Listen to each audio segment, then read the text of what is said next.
SIR সংঘাতের আবহে আজ মমতা বন্দ্যোপাধ্যায় অখিলেশ যাদব বৈঠক। নবান্নে আজকে মমতা বন্দ্যোপাধ্যায়ের সঙ্গে অখিলেশ যাদবের বৈঠক রয়েছে দুপুর 1:30টায়। কলকাতায় নেমে বিজেপি এবং নির্বাচন কমিশনকে নিশানা করেছেন সমাজবাদী পার্টি প্রধান।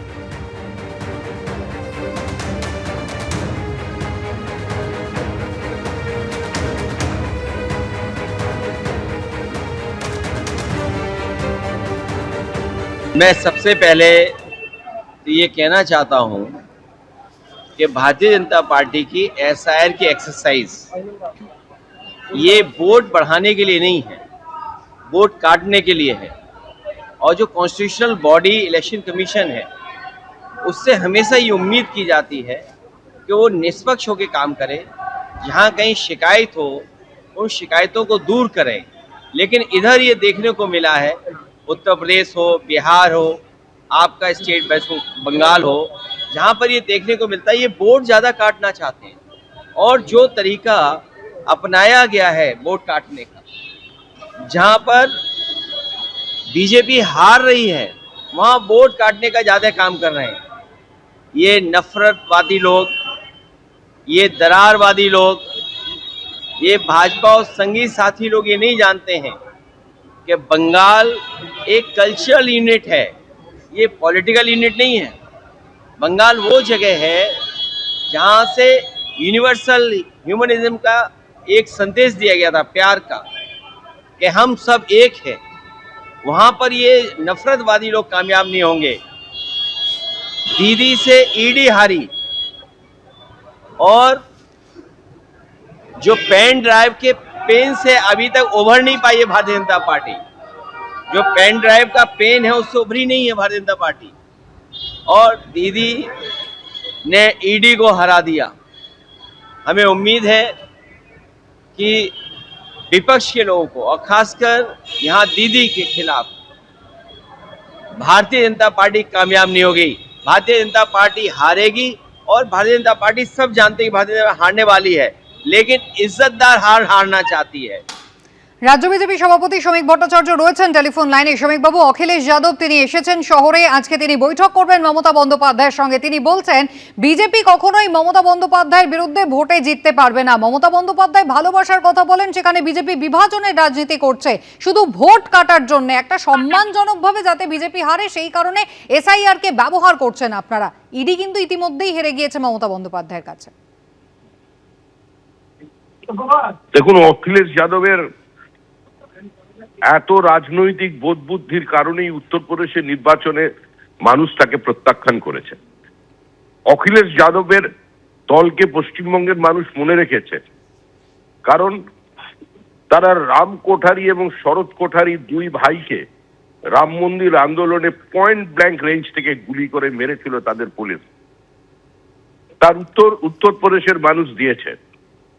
অখিলেশ যাদবের উত্তরপ্রদেশের মানুষকে পশ্চিমবঙ্গের তৃণমূল কংগ্রেসের পক্ষ থেকে বলা হয় বহিরাগত খৈনিখোর। উত্তরপ্রদেশের খৈনির থুতুতে কলকাতার লোহায় জং পড়তে দেব না, এটা তাদের সম্পর্কে বলা হয়। আজকে কার্যত পশ্চিমবঙ্গের যত উত্তরপ্রদেশবাসী আছেন, অখিলেশ যাদব তাদের স্বাভিমানে আঘাত করলেন, তাদের অপমান করলেন। এই অপমানের বদলা তারা নেবেন। তাদের যে কাস্ট ইকুয়েশনের পলিটিক্স, জাতিসত্তার রাজনীতির পলিটিক্স, সেটাও পশ্চিমবঙ্গে পরাজিত হবে। অখিলেশ যাদব চেষ্টা করে পশ্চিমবঙ্গে বসবাসকারী কোনো উত্তরপ্রদেশবাসী, যারা উত্তরপ্রদেশের মূল নিবাসী আজকে পশ্চিমবঙ্গে ভোটার হয়েছে, তার একটা ভোটও এই নির্বাচনে পরিবর্তন করাতে পারবেন না। মানুষ তৃণমূল কংগ্রেসকে চিনেছে, এবং এই অখিলেশ যাদবরা এরা যারা জোট করে এদেরও দেখেছে পরপর নির্বাচনে তারা পরাজিত হয়েছে। সুতরাং সারা দেশে যে শক্তিকে মানুষ প্রত্যাখ্যান করেছে তারা পশ্চিমবঙ্গে নিজেদের প্রাসঙ্গিক করতে পারবে না। ধন্যবাদ। ধন্যবাদ। এসআইআর সংঘাতের আবহে একদিকে মমতা বন্দ্যোপাধ্যায়ের সঙ্গে আজকে নবান্নে যখন অখিলেশ যাদবের বৈঠক রয়েছে, তারই মধ্যে জানা যাচ্ছে মুখ্যমন্ত্রী দিল্লি যেতে পারেন অতি শীঘ্রই।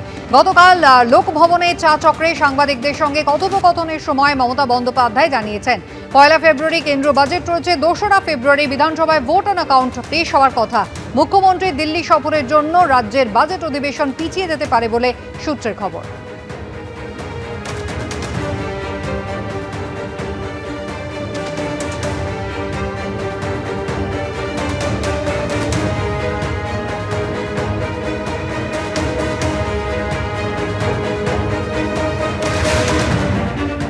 বাঁকুড়ায় 2 বিজেপি বিধায়কের উপর উঠল হামলার অভিযোগ।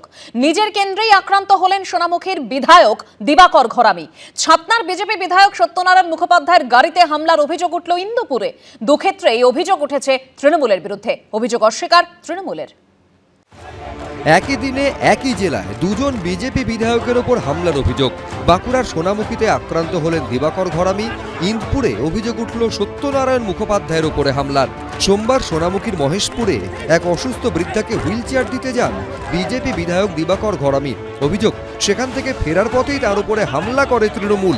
বিধায়কের গাড়ি লক্ষ্য করে ইটপাটকেল ছোড়ারও অভিযোগ ওঠে। তৃণমূলের কিছু দুষ্কৃতী ওই গ্রামের মুখটাতে ঢোকার মুখটাতে দাঁড়িয়েছিল। আমাকে বলছে তুমি মুসলিম বুথে ঢুকবে না, আমাকে বলছে তোমাকে গরু কাটা করে কাটবো।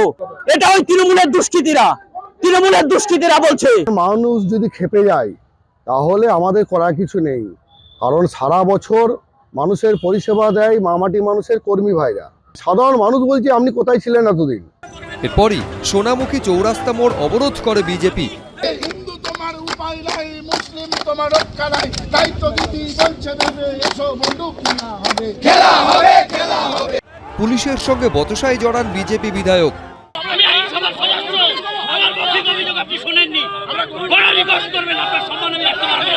এদিকে পরিবর্তন সংকল্প সভা থেকে ফেরার পথে ছাতনার বিজেপি বিধায়কের গাড়িতেও হামলার অভিযোগ উঠেছে তৃণমূলের বিরুদ্ধে।